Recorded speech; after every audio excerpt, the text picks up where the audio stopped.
ভারসাম্যে নক্ষত্র সৃষ্টি হয়। নক্ষত্র কিন্তু অন্য অনেক নক্ষত্রের মতো সূর্য আলোকোজ্জ্বল।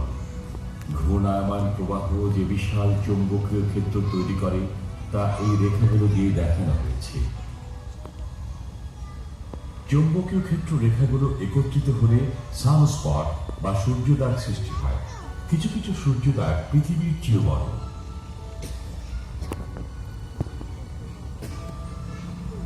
সূর্য থেকে গতিশীল হাওয়া এসে চৌম্বকীয় ক্ষেত্রকে ঘন্টায় 10 লক্ষ মাইল বেগে উড়িয়ে নিয়ে যায়। মনে রাখবেন, 10 লক্ষ মাইল প্রতি ঘন্টায়।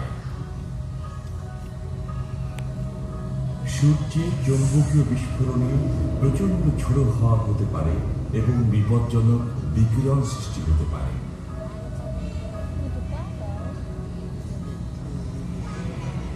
সৌরঝড়ে টেলিভিশন সংকেত ক্ষতিগ্রস্ত সহ অন্ধকারও নেমে আসতে পারে। ভাগ্যক্রমে পৃথিবীর নিজস্ব চৌম্বকীয় ক্ষেত্র প্রায় সব সময় আমাদের রক্ষা করে। এই ঝোড়ো হাওয়া কেবল উত্তর এবং দক্ষিণ মেরুতে বইতে থাকে। এর ফলে দেখা যায় আলোর প্রভাব।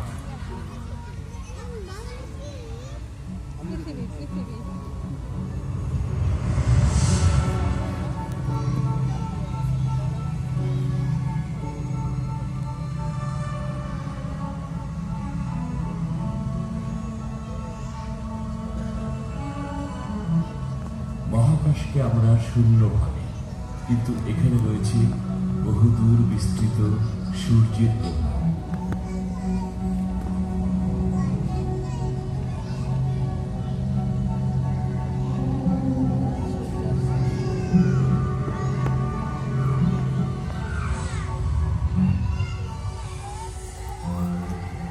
আরেকটি গ্রহ শনি, সেখানেও চৌম্বকীয় ক্ষেত্র রয়েছে।